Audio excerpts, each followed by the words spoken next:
Orgullo asturiano, emblema barcelonés, verdugo en Madrid, ídolo en París. Un hombre arrogante para unos, sensato y valiente para otros. Me importa un bledo. Luis Enrique Martínez es sinónimo de fútbol, éxito y polémicas a partes iguales. Por eso está hoy aquí, en este documental. En los próximos minutos vamos a desgranar minuciosamente la vida de Lucho, desvelando detalles que como mínimo te van a impactar. Siéntate, ponte cómodo y disfruta. Bienvenido a las historias de Venom. Capítulo 1. De Gijón al Bernabéu. Podemos discutir muchas cosas de Luis Enrique Martínez García, muchas, pero nadie puede poner en entredicho que es un tipo valiente, con carácter y que jamás se da por vencido. Seguramente, esta forma de ver y entender la vida haya sido forjada gracias al lugar en el que se crió, a medio camino entre los humildes barrios de La Viada y Pumarín, en Gijón. Allí nació Luis Enrique, un 8 de mayo de 1970, rodeado de gente trabajadora, acostumbrada a vivir sin lujos, pero llena de dignidad y orgullo. Por aquellas calles y plazas, al mismo tiempo que jugaba a la pelota, el pequeño Lucho aprendió que para conseguir algo en la vida hay que pelearlo con todas tus fuerzas, porque lo más normal es que nadie te regale nada, pero tampoco debes de permitir que nadie te prive de tus sueños. Así que Luis Enrique, desde bien pequeño, centró todas sus energías en hacer realidad su deseo, llegar a ser jugador de fútbol. Seguramente muchos de sus amigos y compañeros de colegio con los que empezó a jugar compartirán por momentos esa meta, aunque no la tenían tan clavada en la mente como él. Es por ello que sus padres, Luis y Nelly, decidieron que lo mejor era apuntar a su hijo al Cheitosa, un club pequeño de la zona que mantenía muy buenas relaciones con el Sporting de Gijón. En caso de que Luis Enrique apuntase maneras, el camino por esta vía sería más llano, o al menos eso pensaron ellos. El primer día que Luis Enrique se puso la camiseta del Cheitosa, apenas tenía 7 años y era todo un manojo de nervios. Menos mal que esta aventura, que le iba a cambiar literalmente la vida, arrancaba con un compañero y amigo cuyo nombre seguramente hayas escuchado en alguna ocasión. Se trata de Abelardo Fernández, más conocido como el Pitu Abelardo. Ellos dos, jugando inicialmente al fútbol sala, se convirtieron en la gran sensación del club, aunque quizás Luis Enrique llamó mucho más la atención. Y es que más allá de su talento, algunos entrenadores que convivieron con él en aquella etapa y le ayudaron en su proceso de formación, han destacado que Luis Enrique era un chaval con un enorme carácter, a la par que muy disciplinado. Estas mismas palabras o sensaciones llegaron a Mareo. Los ojeadores del Sporting ya llevaban un tiempo siguiendo a Luis Enrique y con las nuevas instalaciones para su cantera, prácticamente recién construidas, creyeron que era el momento oportuno de dar el paso y ficharle, junto a otros muchos chicos de la zona, obviamente. Estoy convencido de que cuando la noticia llegó a casa, sus padres no cabían en sí de alegría. El plan estaba saliendo a la perfección. Su hijo daba un pasito más hacia la consecución de su sueño y su apuesta, por el momento, estaba saliendo bien. Pero todo cambió en el momento en el que Luis Enrique cumplió 14 años. Si ya este deporte es cruel en muchos sentidos, en las etapas tempranas lo es todavía más. Y es que en categorías base, muchas veces el desarrollo físico es un factor tan diferencial que se acaba imponiendo a las cualidades técnicas. Y esto fue exactamente lo que le ocurrió a Luis Enrique. Sencillamente no había dado el estirón, seguía siendo un niño bajito y flaco, y por eso se lo cargaron. Había cierto temor por ver cómo encajaría Lucho este revés, pero contrariamente a lo que muchos llegaron a pensar, él se lo tomó como un acicate para seguir peleando. Aquel niño, que había sido rechazado por el club de sus amores, aterrizaba en la braña sin complejos y decidido a tapar bocas. Y lo logró. En este nuevo equipo, en el que tuvo que jugar con chavales de 18 años desde el principio, no desentonó. Es más, meses más tarde era el capitán y metió más de 30 goles por temporada. En el Sporting se dieron cuenta de su grave error, pero ya era demasiado tarde. O quizás no. Luis Enrique, rozando ya la mayoría de edad, se comprometía con el Real Oviedo, pero en el último instante, al conocer el interés del club gijonés, Luis Enrique lo paró todo, dejándose llevar por el corazón y no por el orgullo, y regresó a Mareo. En su vuelta a casa, junto a su amigo Abelardo, Lucho formó parte de una de las mejores generaciones que ha dado el Sporting de Gijón. Chicos trabajadores, cercanos y con mucha hambre. Varios de ellos, entre los que se encontraba Luis Enrique, saltaron al primer equipo. En 1989 debutó en Primera División y al año siguiente la rompía con la casaca asturiana y llamaba la atención de muchos otros clubes, incluido el Real Madrid. Los blancos pagaron 250 millones de las antiguas pesetas por él, y aquel chavado forjado en las calles de La Viada y Pumarín hacía historia y aterrizaba en el mismísimo Santiago Bernabéu. Capítulo 2. La traición perfecta. Estoy en una nube, todavía no llego a creerme que soy jugador del Real Madrid. Estas palabras, acompañadas de una foto de Luis Enrique con la camiseta merengue, ocupaban toda la portada del diario Marca en su edición publicada el 3 de julio de 1991. El joven futbolista asturiano lucía una sonrisa radiante y acababa de entablar una conversación de lo más sincera con el periódico capitalino, en la cual dio a conocer detalles de su llegada al Real Madrid que llamaron enormemente la atención de muchos. Pero sin duda, el que se llevó la palma fue el motivo por el cual rechazó al FC Barcelona. Sí, has oído bien. Al parecer, el Sporting de Gijón y el Barça tenían prácticamente todo acordado para hacer el traspaso, pero al igual que le ocurrió al Real Oviedo en su momento, Luis Enrique pareció tirar de sentimientos y aceptó la oferta del conjunto blanco, haciendo ver que una de sus mayores ilusiones no era otra que jugar en el Santiago Bernabéu como local. Según él, siempre tuvo claro dónde quería ir, aunque eso sí, no aclaró en ningún momento si el Madrid le ofrecía un mayor beneficio económico a futuro o no, tal y como sí afirmaron en su momento otras personas que en teoría participaron en la negociación. Pero bueno, ese es otro tema. Lo cierto y fijo es que en ese verano de 1991, Luis Enrique protagonizó uno de los culebrones más sonados que se recuerdan en el fútbol español y que sirvió como precedente de una etapa que acabó con otro culebrón todavía mayor. En Chamartín había mucha expectación por ver a Luis Enrique jugar con su Real Madrid. Parecía tener todo lo ideal para convertirse en un icono blanco. Era un jugador joven, con carácter, entrega y un gran olfato goleador. ¿Qué podía salir mal? Aparentemente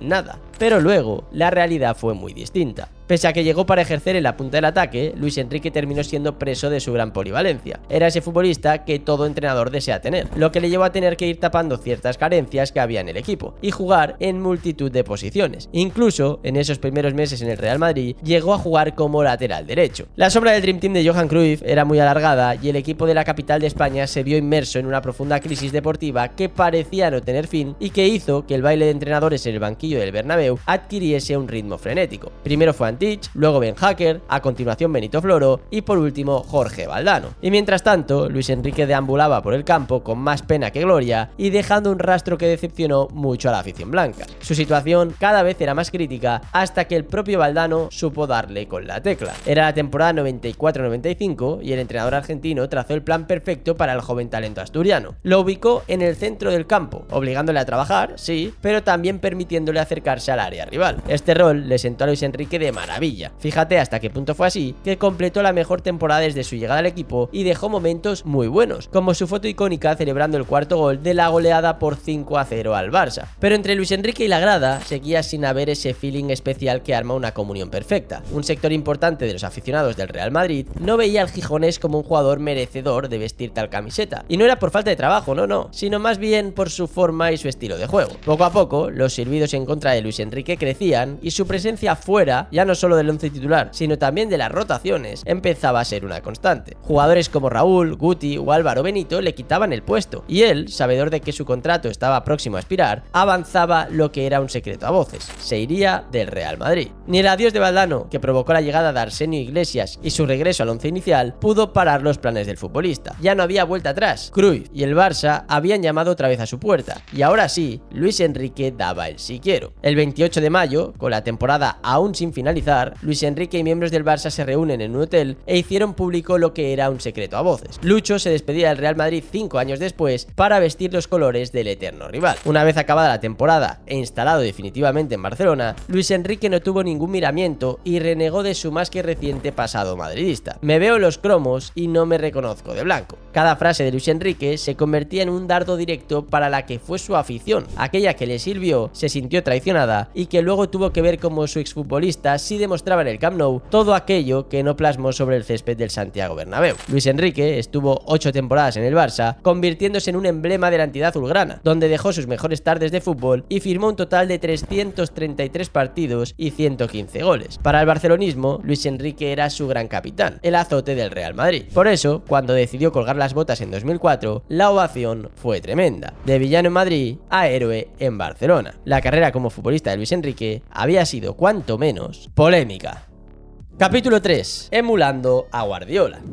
Ya en el retiro, muchos tenían la duda de qué sería de Luis Enrique. Digo muchos, porque no todos. Aquellos que le conocían bien sabían perfectamente que el asturiano seguiría ligado al fútbol, ese deporte que tanto amaba, y lo haría como entrenador. Al fin y al cabo, a Luis Enrique se le había agotado el físico, pero su carácter, garra y ganas de competir seguían estando intactos. Era un líder nato y esa faceta, de algún que otro modo, tenía que seguir estando presente. Además, en el Barça sabían que seguir teniendo cerca a Lucho era de un modo u otro una necesidad. Es por ello que cuando Laporta decidió que Pep Guardiola se hiciese cargo del primer equipo en el verano de 2008, inmediatamente después le ofreció el puesto de entrenador del filial al asturiano. Luis Enrique, como siempre, no se arrugó y aprovechó la oportunidad. Eso sí, no sería sencillo. En aquel Barça B había muchas ilusiones puestas y su antecesor, el propio Guardiola, no lo había hecho nada mal. Estar a la altura de lo que aquel reto requería no iba a ser nada fácil, pero Luis Enrique supo estarlo, y con creces. Tan solo un curso después de su llegada, en la temporada 2009-2010, Luis Enrique y su Barça B, donde estaban chavales como Sergi Roberto, Marc Bartra, Martín Montoya o Thiago Alcántara, ascendieron a segunda división. Meses más tarde, conseguirían la mejor clasificación en la categoría de plata de toda la historia del filial azulgrana, un tercer puesto acompañado de 71 puntos. Quien conoce la segunda división española sabe que esto es una gesta importante. Luis Enrique había dado muestras más que evidentes de que era un técnico de gran valía y que necesitaba un proyecto más ambicioso para seguir creciendo. Dicho proyecto llegó desde Italia con un histórico como la Roma esperando para recibirle con los brazos abiertos. En la capital transalpina había grandes expectativas por ver qué supondría para el club la llegada de Luis Enrique al banquillo. ¿Sería capaz de instaurar esa frescura, garra y buen juego que practicó en el Barça B? ¿O le quedaría a un grande un banquillo de primerísimo nivel? Muy pronto, los curiosos salieron de dudas. Luis Enrique no llegó ni al año en el cargo. Su eliminación en la ronda previa de la Europa League a manos del modesto Slovan de Bratislava, sumado a un discreto séptimo puesto en la Serie A, le condenaron. El fracaso fue mayúsculo y el soufflé bajó muchísimo. Aún así, a Lucho no le faltaron pretendientes para seguir entrenando. La gente de fútbol sabe que un mal año lo puede tener cualquiera, por lo que no hay que derrumbarlo todo por un mal resultado. Al menos, esta fue la forma de pensar de un Celta de Vigo que nombró al preparador gijonés como su entrenador de cara a temporada 2013-2014. Y la verdad, la jugada salió perfecta para todos.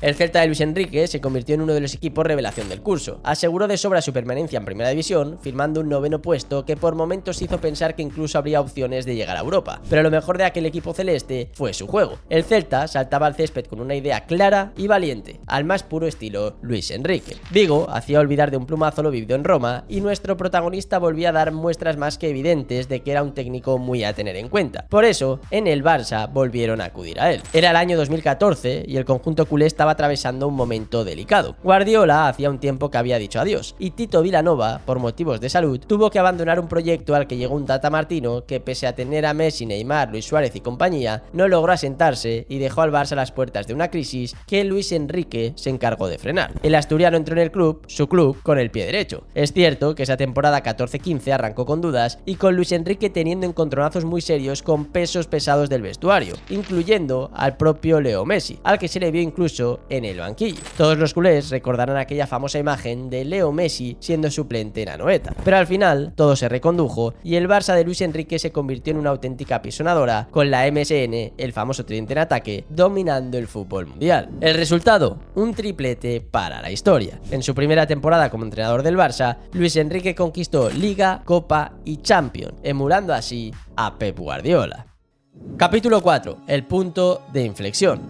Tras la increíble hazaña que le posicionó ahora sí como uno de los mejores entrenadores del planeta, Luis Enrique permaneció 2 años más en Can Barça, a lo que añadió una Liga y 2 Copas del Rey. En total, contando las Supercopas, el asturiano se marchó del Camp Nou habiendo dejado en las vitrinas culés 9 títulos de 13 posibles, más un estilo de juego que gustó mucho en Barcelona, dado que era una versión más vibrante del famoso juego de posesión. Luis Enrique se despedía, otra vez, del Barça, ese lugar en el que había vuelto a ser feliz, y en el que otra vez se convirtió en el auténtico líder. Ahora, tocaba resetear y abordar nuevos retos. Al asturiano no le faltaban banquillos a los que acudir. Sin embargo, él tenía muy claro cuál quería que fuese su nuevo hogar, la selección española. Por eso, tras el Mundial de Rusia 2018, donde España vivió momentos surrealistas con la destitución de Lopetegui en las horas previas al comienzo del torneo y el nombramiento de Fernando Hierro como técnico interino, Luis Rubiales descolgó el teléfono con la esperanza de encontrarse al otro lado con el sí de Luis Enrique. Nadie ajeno a la federación en ese momento sabe cómo fue aquella conversación entre Rubiales y Lucho, pero lo que sí imaginamos es que fue breve. El asturiano ardía en deseos por ser seleccionador nacional, noticia que supuso un mal trago para muchos medios de comunicación y periodistas. periodistas. Y es que si por algo se había caracterizado Luis Enrique a lo largo de su trayectoria deportiva, tanto en el césped como después en el banquillo, era por no tener muy buen feeling con la prensa. Es más, solo hacía falta echar la vista atrás y tirar un poco de hemeroteca para presenciar auténticos encontronazos del gijonés con periodistas en zona mixta y en sala de prensa. Esta mala relación de Luis Enrique con los medios, sumada a la animadversión que generaba su figura entre la afición del Real Madrid, una de las más grandes de todo el país, lógicamente, provocó que desde el inicio hubiera mucha gente esperando que fallara para echarse encima e inundar periódicos y redes sociales de críticas. Pero esto a Luis Enrique no le sobrepasó en ningún momento. Al contrario, él estaba acostumbrado. Además, sus primeros meses como seleccionador no fueron negativos y hasta anduvo simpático en ciertas comparecencias públicas. Todo iba por muy buen camino hasta que en marzo de 2019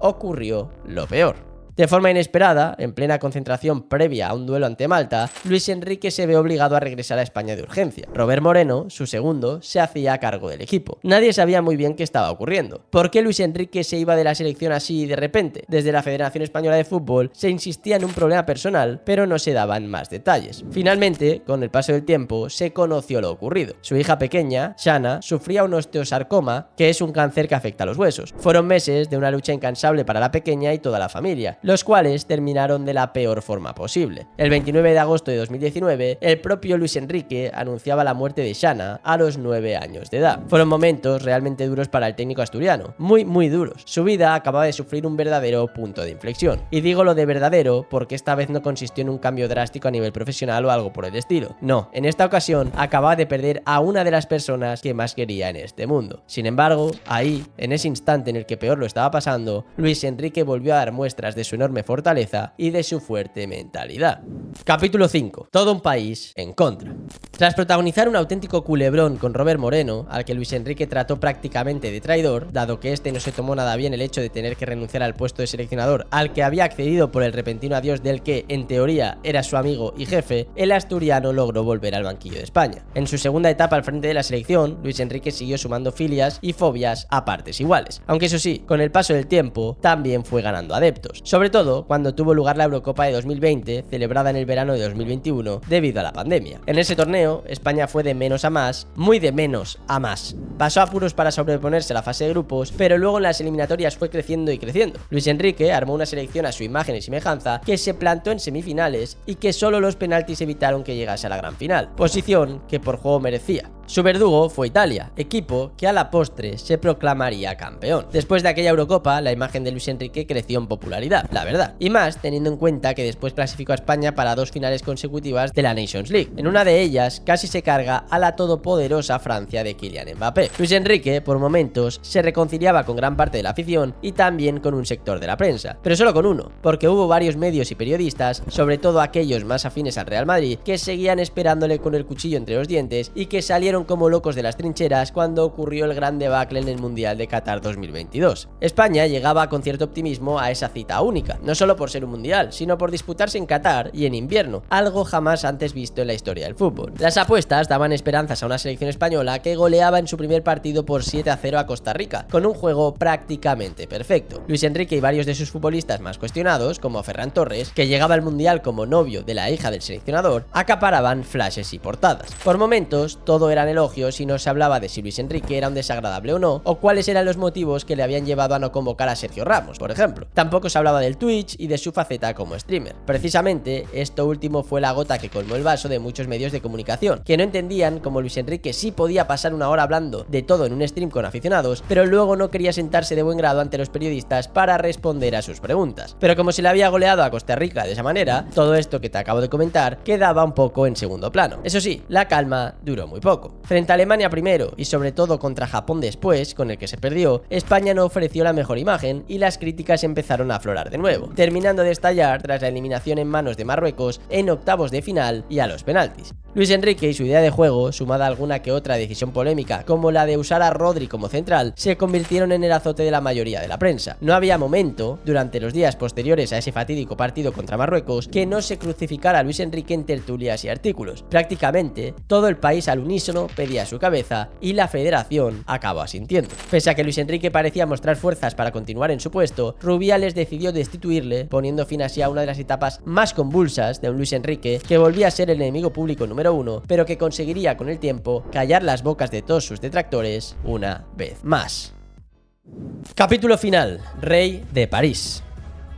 Retrocedemos hasta 2023, concretamente a comienzos de año. El reguero de críticas por la reciente hecatombe mundialista aún no había cesado, y eso que habían pasado ya varias semanas desde lo ocurrido en Qatar. Cada vez que se hablaba de Luis Enrique era principalmente para dos cosas. La primera, seguir discutiendo su actuación al frente de la selección, y la segunda, especular con su futuro. Las noticias sobre el posible destino de Luis Enrique empezaban a sucederse. ¿Elegiría la Premier? ¿Volvería al Barça? Pues bien, durante meses la cantinela fue la misma, hasta que el 5 de julio se hizo oficial. El asturiano firmaba como nuevo entrenador del Paris Saint-Germain. De sobra es conocido que efectivamente el Barça le sondeó y que puede que el Atlético de Madrid también le quisiese, pero ni azulgranas ni colchoneros se atrevieron a discutir al Cholo ni a Xavi, y Lucho terminó decantándose por el proyecto del Paris Saint-Germain. El cuadro francés, y en especial Luis Campos, sabían que Luis Enrique encajaba dentro del perfil de entrenador al que entregarle poco menos que las llaves del club para llevar a cabo una revolución total. Con Messi y Neymar fuera del equipo y con Mbappé como único megacrack, el entrenador español llegó a París con el claro objetivo de instaurar una nueva filosofía e intentar conquistar la Copa de Europa, algo que ya habían buscado sin éxito todos los que estuvieron en su posición en la última década. No es mentira el hecho de decir que la llegada de Luis Enrique al Parque de los Príncipes creó un ambiente de euforia y optimismo en la controvertida afición parisina. Los hinchas confiaban en Lucho, pero no le iban a dejar pasar ni una. Por eso, cuando en las primeras jornadas ligueras el PSG de Luis Enrique no fue tan apabullante como se esperaba, empezaron las críticas. Y ojo, no solo por parte de la grada, también por parte de la prensa. Luis Enrique seguía manteniendo la misma relación con los medios de comunicación que había tenido siempre. Él no iba a cambiar. Así que los malos resultados se unieron a alguna que otra declaración o gesto polémico con un micrófono delante, lo que desató portadas muy duras. Nada más llegar, Luis Enrique y sus postulados empezaban a ser cuestionados. A todo esto hubo que sumarle el pulso que mantuvo Mbappé con el club. La estrella del Paris Saint-Germain y de la selección francesa ya estaba preparando su salida, con el Real Madrid como horizonte, y esto provocó que al mando del Khelafi, su presidente, Luis Enrique enviase a Mbappé a la grada. Esto, paradójicamente, empezó a repetirse en alguna que otra ocasión más a lo largo de la temporada, ya por decisión técnica. Al final, Luis Enrique quería demostrar que el equipo estaba por encima de cualquier individualidad. Para su fútbol y su filosofía, no era imprescindible ni Mbappé ni nadie. Por eso sentó al delantero en más de una ocasión, marcando precedentes jamás vistos. Además, con el paso de los meses se comprobaba que tenía razón. El PSG jugaba cada vez mejor, se aseguraba la Liga y la Copa y alcanzaba las semifinales de la Champions, donde fue eliminado a manos del Borussia Dortmund pese a ser mejor en cuanto a juego y ocasiones. Pero el fútbol a veces tiene estas cosas. La eficacia es la eficacia y solo prima meter un gol más que el contrario. Independientemente de aquella dolorosa eliminación, el Paris Saint-Germain confió plenamente en Luis Enrique y le renovó hasta 2027, dejando claro que daba igual la opinión de un sector de la afición y también de la prensa. Él era el hombre de confianza de Al-Khelafi y de Luis Campos, y querían dejarle trabajar. Esta decisión fue la mejor que ha tomado el presidente del club desde su llegada. Ya con Mbappé fuera del equipo y con un vestuario plagado de jóvenes llenos de hambre y de ilusión, Luis Enrique encontró el ambiente ideal para trazar su plan a la perfección, y eso que tampoco arrancó todo del modo esperado en esta segunda etapa. De hecho, el Paris Saint-Germain sufrió de lo lindo, también por culpa del calendario, para salvar la nueva fase en formato liguilla, ideada por la Champions como antesala de los octavos de final. Hasta prácticamente el último suspiro, nadie se atrevía a apostar claramente porque el PSG estuviese presente en las eliminatorias directas, pero lo consiguió y a partir de ese momento todo cambió.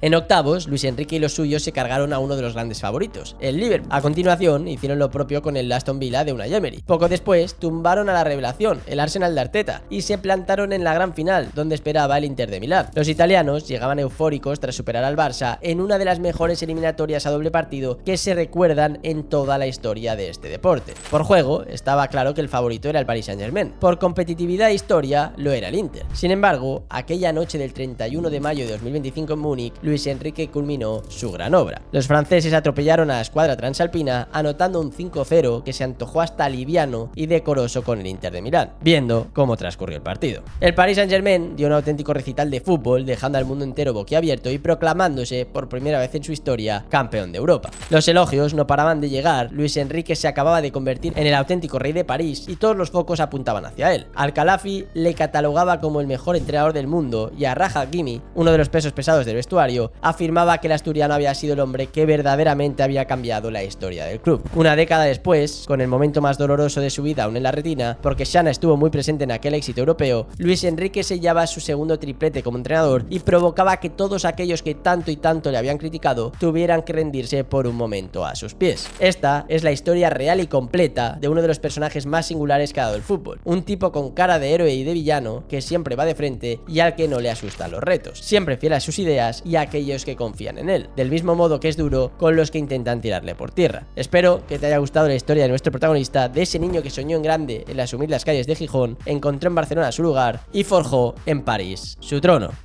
Y si te ha gustado el vídeo, no olvides suscribirte y dar like. Y si te interesa seguir la actualidad del Barça, te invito a seguir también el canal del Spider Culé. Gracias por verme, recuerda que esto no es nada sin ustedes y nos vemos en próximos vídeos aquí, en las historias de Venom.